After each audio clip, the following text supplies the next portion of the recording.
전쟁 중에도 대한민국은 지방선거를 했습니다. 1952년 6.25 전쟁 한복판, 이 표성이 멈추지 않던 시절에도, 또 전 국민이 눈물을 흘렸던 IMF 시절에도, 그리고 전 국민이 거리로 뛰쳐나왔던 2002년 월드컵 시즌에도 대한민국 국민들은 지방선거에 참여했습니다.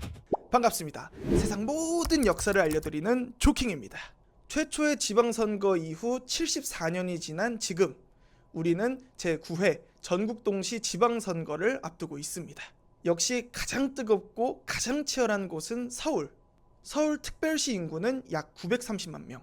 이게 어느 정도냐면 그리스, 헝가리, 이스라엘과 같은 국가의 전체 인구와 비슷한 규모입니다. 그리고 서울시의 2026년 예산은 무려 51조 4,778억 원.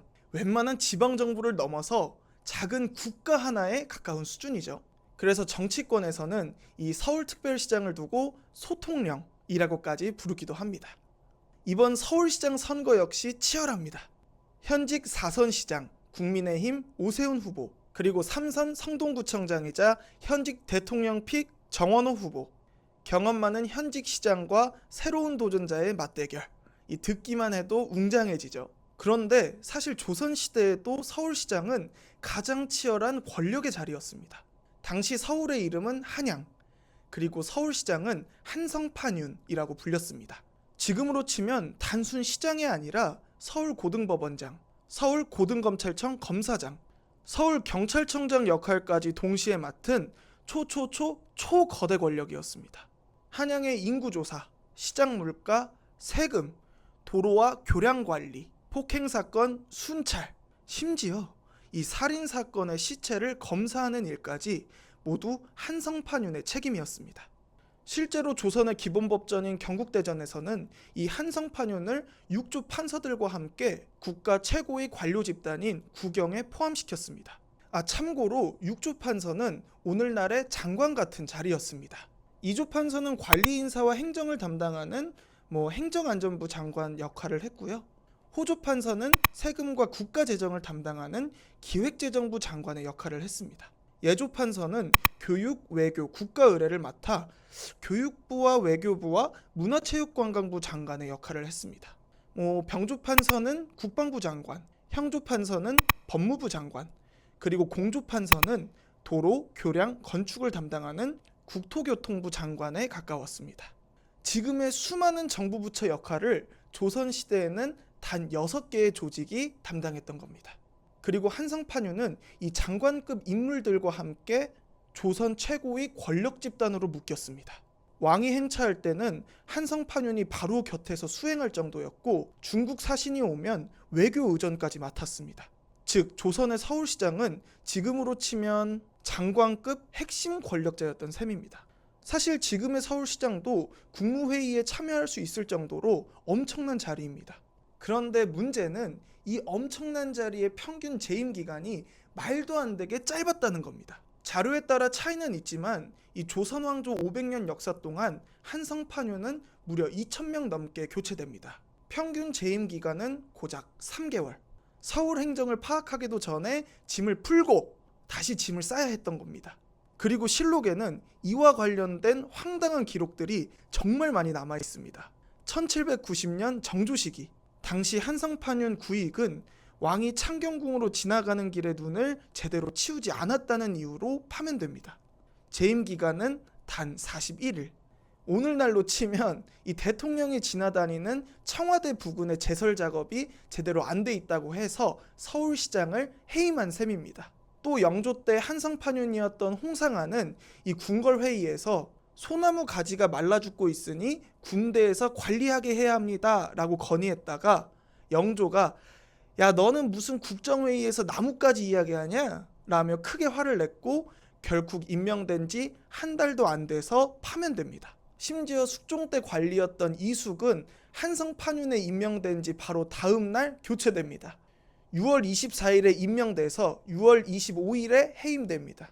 하루살이 서울시장이었던 셈입니다. 특히 대한제국 고종 시기에는 이 한성판윤의 불안정성이 극한으로 치닫습니다.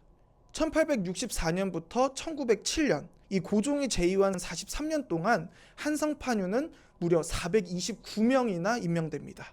계산해 보면 평균 재임 기간은 겨우 한 달을 살짝 넘습니다. 1년에 서울시장이 10명씩 바뀐 셈입니다. 심지어 1890년에는 한 해 동안 한성 판윤이 29명이나 교체됩니다. 이때 평균 재직 기간은 고작 12.3일. 진짜 이거야말로 서울 행정을 파악하기도 전에 짐을 풀고 바로 짐을 싸야 했던 겁니다. 그만큼 조선의 수도 한양은 권력의 중심이었고 조선의 서울시장은 가장 영광스럽지만 동시에 가장 위태위태한 자리였습니다. 이제 다시 대한민국 지방선거 이야기로 돌아와 보겠습니다. 대한민국 최초의 지방선거는 1952년 6.25 전쟁 도중에 치러졌습니다.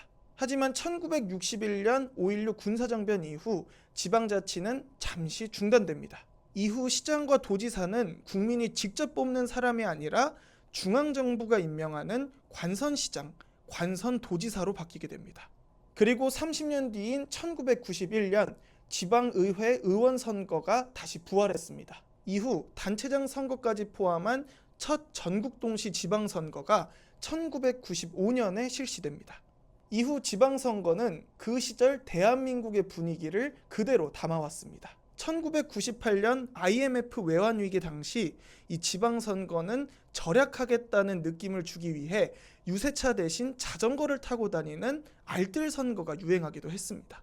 그리고 2002년 지방선거, 당시는 한일 월드컵 열기가 전국을 뒤덮고 있었는데 결국 지방선거 투표율은 당시 역대 최저치이자 처음으로 40%대인 48.9%를 기록합니다.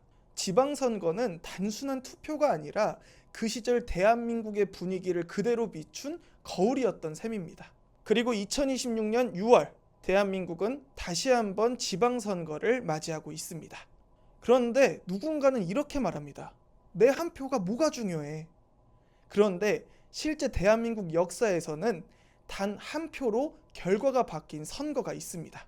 때는 2008년, 지역은 다름 아닌 제가 근무했던 22사단이 있는 강원도 고성이었습니다. 고성군수 재선거였는데요. 당시 무소속 황종국 후보와 무소속 윤순군 후보가 초접전을 벌였습니다. 개표 결과는 놀랍게도 두 후보 모두 4,597표, 정확한 동점이 나왔습니다. 결국 재검표가 진행되었고 그 과정에서 윤순군 후보의 표 한 장이 무효 처리됩니다. 최종 결과는 황종국 4,597표, 윤순군 4,596표. 정말 단 한 표 차이였습니다. 전쟁 속에서도, IMF 속에서도, 2002년 월드컵 시즌 속에서도 대한민국 국민은 투표를 했습니다. 그리고 여러분의 한 표로 이 대한민국의 역사는 움직여왔습니다. 6월 3일 여러분의 한 표 역시 대한민국의 역사를 움직이는 소중한 한 표가 될 것입니다. 오늘 6월 3일인가요? 그러면 지금 바로 투표소로 가세요. 지금까지 세상의 모든 역사를 알려드리는 조킹이었습니다. 안녕! 저도 지금 투표하러 갈게요.